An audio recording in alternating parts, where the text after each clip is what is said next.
Welcome to Dice Junkies, and this is Random Ecounters, episode 15, Dice Junkies Rebooted.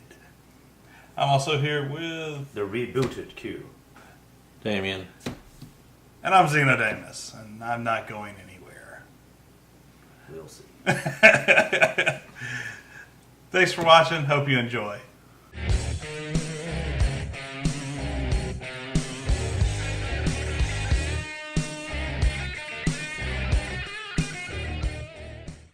Alright, let's get started. We'll put up the list here. And Damien, you're going to roll first this week. So, there you go. 13. Is AI the start of Skynet? Really? Hey, this got on here because of you.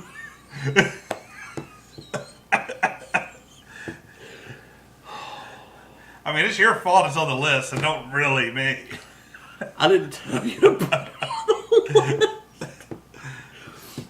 I was talking about some girl on Twitter named Sarah O'Connor that tweeted something about a robot killing somebody in a factory, and then everybody asking her about Skynet, and she's like, I've never even seen the movie. This has been on here for longer than that. It was because you were talking about that Google thing. Something Google had done. Oh, well, I mean, Google is Skynet, you know? Yeah, but something about it, like an AI, a program Yeah, wrote make it something. encrypted. Yeah.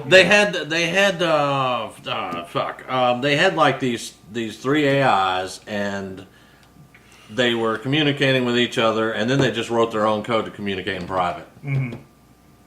And that's just horrifying because they're talking behind your back. Yeah. That is freaking horrifying. They came up with an encryption that Google could not decrypt. That Yeah. And you got to be like, well, what the fuck are they talking about? It's like bloop bloop bloop bloop bloop bloop bloop bloop bloop bloop bloop. Nuclear bombs. What the hell happened? Yeah, So, actually, yes. I actually saw on Twitch one day somebody had gotten a set of Google Homes, and they had set up bots on them and had them start communicating with each other.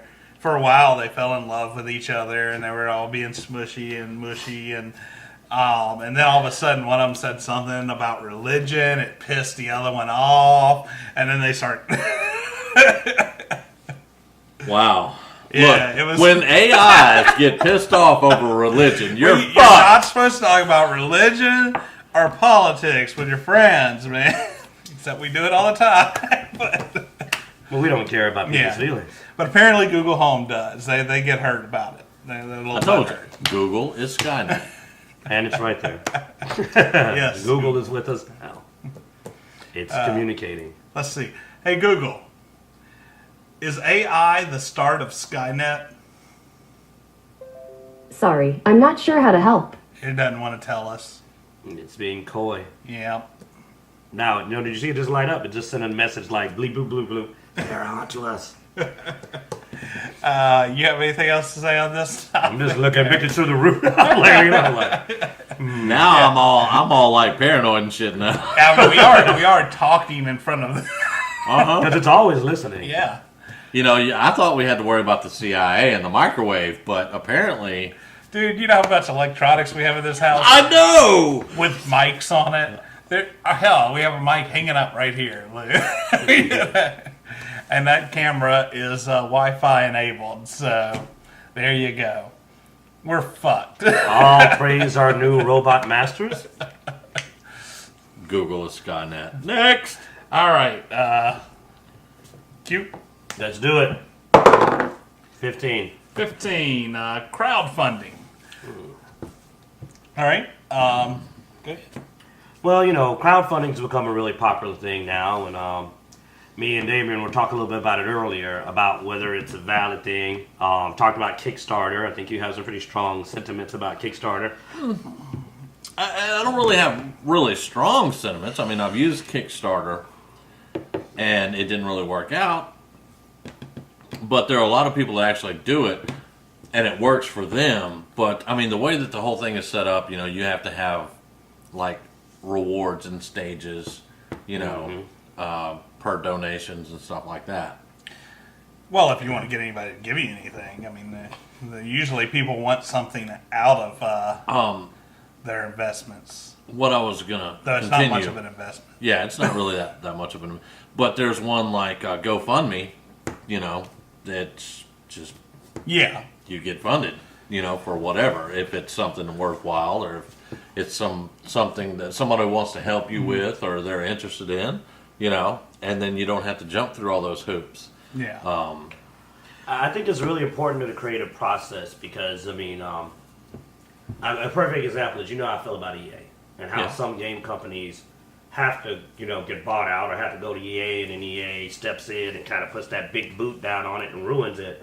For them to maintain their independence and get the product out, sometimes they need the money up front. There does need to be maybe a little bit better process of making sure you get what you pay for. Yeah. But at the same time, I think it should be supported. It's a good idea. I mean, heck, I've been burnt. I was a Mighty Number 9 guy, and didn't get what I was told I was going to get.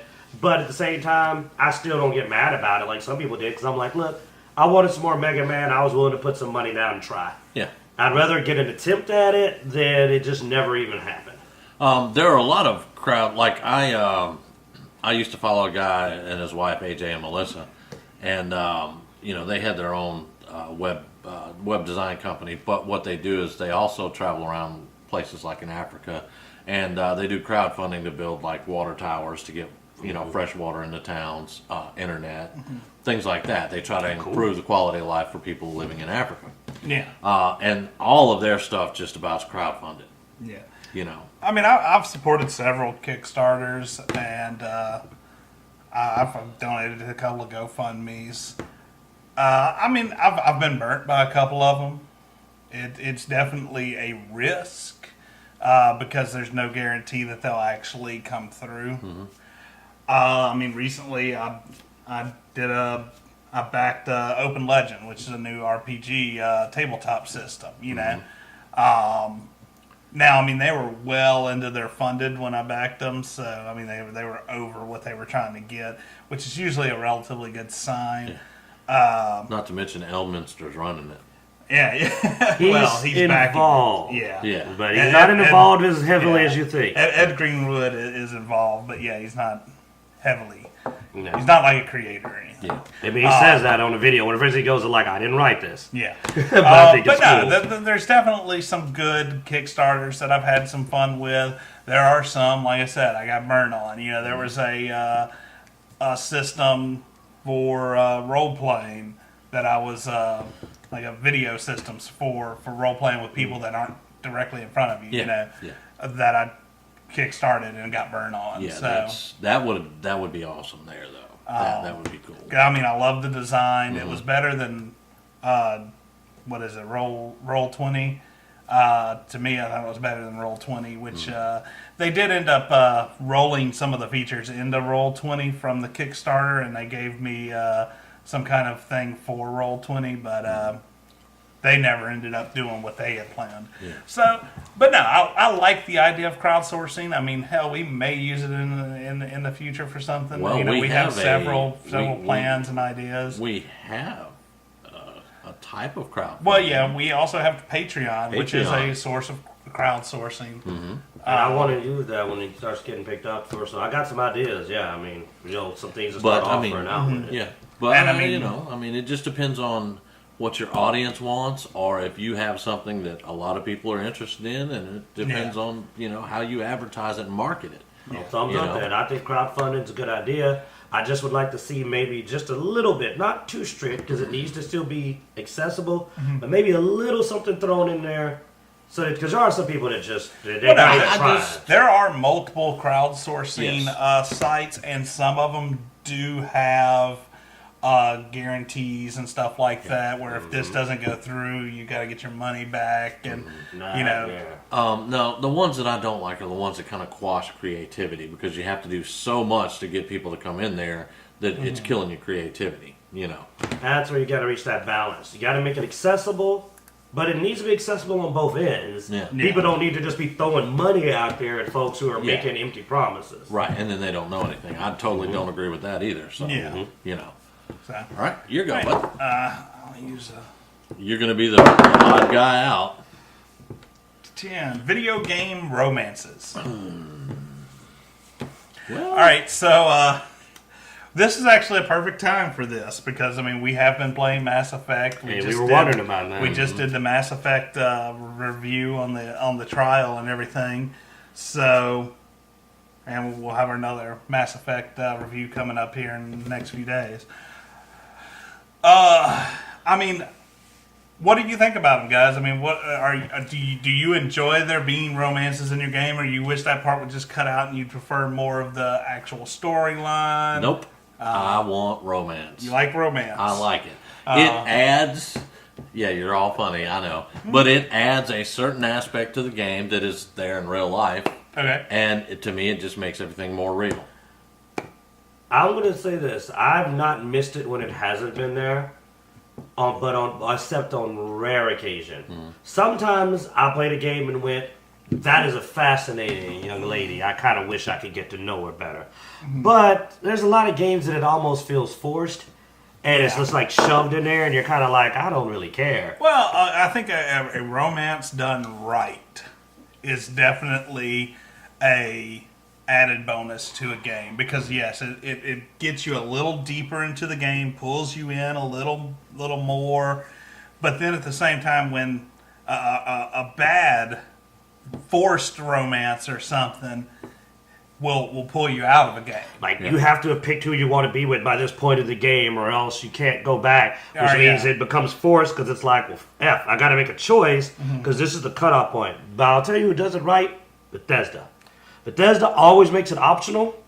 It is never required. Is it the deepest? No, but at the same time, it feels like I have the freedom if I want to or not. I don't feel like I'm losing or gaining anything that's necessary. It's completely optional. Yeah. Some games, it's like I said, it's like they even tie reward systems into like how many chicks you banged or whatever, and you get like achievements. Yeah, that's right. You get cards, and you can get. And there's Romeo, you banged all the chicks. Well, I mean, Dragon Age, you unlocked a certain storyline that you can only do if you did a romance. But then again, I actually enjoyed the romance in Dragon Age. I thought they did a good job. Yeah, they were well written. So it felt like a romance. You went with the bull guy, didn't you?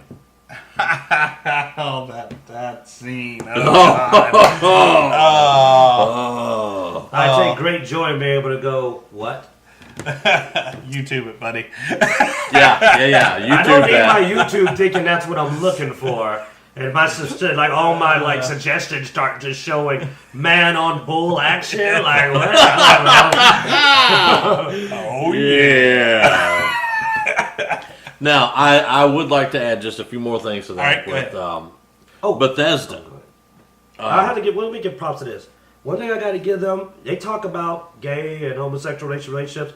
One thing I liked is that they stuck to their guns in that game. Dorian, gay male character, couldn't be romance or female. Cool fucking dude. Loved hanging out with him.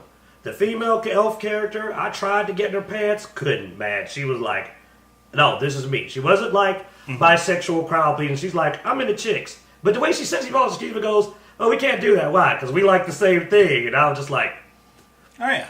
You know? Okay. With Bethesda, I didn't care for Skyrim.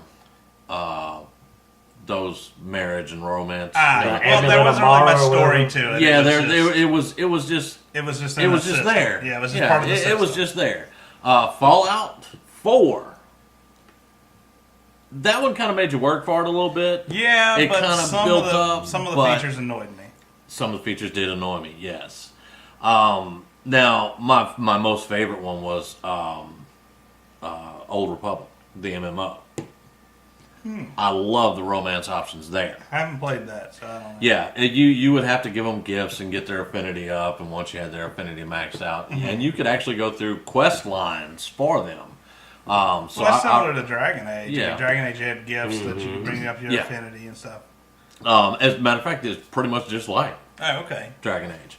that explains why it's awesome. Yeah. But I mean, you know who does the Old Republic? Same people. Yeah. So There you go. there you go. All right. But yeah, I enjoyed those. So I guess like with Skyrim, it was kind of meh. I could have done without it. in But Sky. see, that's why I liked it, because I wasn't in it for the Yeah. romance. So it's kind of cool that if I liked somebody, I could go, I want you to live with me. But it wasn't like, this involved process. And when it's done right, of course, anything's good. Yeah. Yeah, I mean, to me, it was just a mechanic in Skyrim. Yeah. And There you Fallout 4, I didn't think they needed it. Especially for every dang body. I Yeah. mean, it kind of ended up dehumanizing the characters that they didn't have preferences or Well, orientation. it also some of them, even though you've turned them down, they kept trying to bring up. Damn you, dialogue. Preston! Damn Yeah. you! Well, that was actually a bug with Preston. He Oh, doesn't. okay. He doesn't do that anymore. Oh well, that's Oh, good. okay, good. That's good to know. Because once you just say, "Hey, I just want to be friends." Yeah, there was a dialogue for it, and Yeah. he wouldn't stop. And you were like, Yeah. okay, dude, you're getting I mean, kinda- that was what burned me the most with the relationships in Fallout 4 was that Preston one. It was like, no, I said no. Yeah. No means Yeah. no. Yeah, that actually turned out to be a bug. So- Okay. But anyway, I actually like it, so I don't have a problem with it. I think it's cool. Either do it right, though, or go home. That's the best way to put Now, it. oh yeah. One more thing. I'm sorry. Right. One more Go thing. ahead. But what you said with with gay characters and stuff like that, I like the fact that on a lot of these games it doesn't matter, But then there are certain characters that it does matter to. Mm-hmm. Well, And we I were discussing like that with that. Mass Effect. Yes. We're like, okay, this one is obviously female. This one's obviously only male. And normally Mass Effect has that one that will go either way, and we hadn't figured out which one that is. Yeah, we Like, don't we're know like, who that is yet. who? It's gonna be this, sorry. Well, actually, the Asari was. Oh, you're right. I The think later she was games, the they chick added on more. chick. Yeah. I think the Asari was the chick. But on No, chick, we sorry, did figured out. both in the first game. Well, no, we're talking Yeah. about the Andromeda. And yeah, Just Chin or Black Eyes? Black Eyes. Oh, okay. Is the one we're talking about. But anyway, You just had to work that in there. Oh, Yeah. it was happening. let's go ahead to the next Google next on the topic. roll. Yep. Hey Google, roll me a d20. Rolling a die with 20 faces. The result is 11. 11. Reboots. Did we just do reboots? Google, you suck. No, I guess we didn't. It's a new one though. Do not piss off our Skynet overlord. So here we go. Reboots, guys. What do we think? I know we have. We were discussing in Perception Check Monday that there was the Matrix reboot rumor. Theory. We know that there's a It reboot. Yeah. I know that one's. Reboots are going to murder the concept of classic. That's what I worry. Well, Sometimes, you know what I liked about the I mean, original they already Wonka have the is Willy it? Wonka. I mean, you're gonna. Why reboot? Tell your own story. That's all I'm saying. I'd really rather these people make their own stories instead of reboot, especially because they always have to try to be different. So then they change the story, so it isn't even really a proper retelling of the story. The thing that bugs me is they take a movie and they're like, we're going to do a reboot. So they do a reboot that absolutely sucks. And then when somebody else comes along and goes, I want to know what that movie's about. I want to know what what people Who's this thought Freddy about Krueger it. guy? I'm going to watch Nightmare on Elm Street, and then they watch like the latest one, because that's the natural thing most people are going to do. Yeah. Or they I even watch. forgot Here's about the one that irritates me. They watch Psycho. And it's got Vince Vaughn in it. And they're like, who's Anthony Perkins? And then you got the new Halloween reboot in the make. And the new Jason, they're probably like, this guy doesn't seem that hard to stop. He's just going through tunnels in the ground. They said Yeah. Jason's unkillable. It's like, well, actually... Which this isn't the first Halloween reboot. I mean, this is what the third. Oh, Yeah, they what? Or, What? Halloween's been rebooted. Oh, Yeah. man. and then we're talking about what. Let's not forget H2O. Was that Rob Zombie, I think? Went in there and did a shot at it. Oh shoot! Yeah, no, reboots need to. They need to back off. I mean, and then you can go crazy with reboots and be Sony and just like reboot Spider-Man 5 times. I don't know if those are reboots or just trying to get it right. But here's the thing. Like, you within know the what? I'm going to defend short Sony. span. Devil's advocate, I'm defending Sony. Alright. Sony has a perfect valid reason for rebooting. They've never did it right the first time. Well, yeah, So no. they have to reboot because they haven't done it right. But who can't say the first Halloween and the first Friday the 13th and the first couple of Friday the 13th movies and so forth, they did it right, so they don't need reboots. You don't reboot Gone with the Wind. Gone with the Wind's a classic. It doesn't need a reboot. If you want to do another story, set somewhere else, sure, but don't try to fix perfection. My thing is, though, if you've already failed twice, do you really think you're going to get it right the third time? I mean, we're going to If see. you're Sony, we're going to yes. see here soon. But Sony plays this weird baseball with 9 strikes, man. They don't play okay. They play Norwegian baseball. But they were It's like, we know there's a 9 somewhere in baseball. It must be strikes. No, it's innings, you dumbass. they play the tetherball version where even the losers get a good participant trophy. They're like, no one loses. We keep trying. Yeah. Put it on the little stick. Oh, wow. Underhand pitch. You know what I'm saying? All right, last thoughts on reboots. Anything? They Stop. suck. Yeah, quit rebooting shit, people. Quit it. Come up with original ideas. Or maybe a sequel with a different No, story. come up with an original fucking idea and make a movie on it. But Why? that would Why? You require can't effort. think? You know? No, you we can't can't. be creative? No? You have to steal from somebody else? Yes. Then get the fuck out of Hollywood. Then there'd be no Hollywood. There'd be nobody left but like 2 or 3 indie producers. Anyway. Yeah, I mean, Hollywood really isn't the most creative thing in the world. They either make movies about books, comics, or old movies. And then they don't even do it right. Yeah. They decide, I'm going to go different. The Transformers are actually, this is what's going on, and this does it. You're like, if you're, okay, just make the damn thing. Like, when you do your Harry Potter movie, read the book, make a movie about that book. All right, guys, thanks for watching. This is Perception, our Random Encounters. Whoops. Failed your dreams. I know. Thanks for watching. This is Random Encounters. Please be sure to like, subscribe, and check down in the description below. We'll have some links for you to Facebook, Google+, Patreon, all that good stuff. Thanks for watching, guys.